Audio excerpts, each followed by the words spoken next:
Hey guys, and welcome back to this channel. In this video I'll be showing you guys how you can update your CapCut app. Super simple. You are just going to open your app up and then you're going to select on this settings icon. Okay, maybe it will be easier if I do it like this. Go to settings and go to the version. If you're on a project, you are just going to select the menu and go to more and select the version.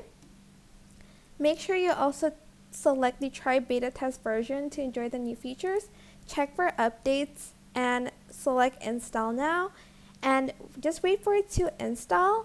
And once you are done with that, you are basically just going to wait for it to load, and then it's going to restart the app, and make sure you press the OK button.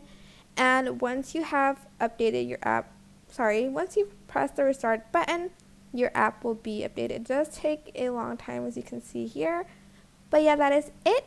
I hope this tutorial was helpful for you guys. Don't forget to like, comment, share, and also subscribe to this channel if you haven't done that already.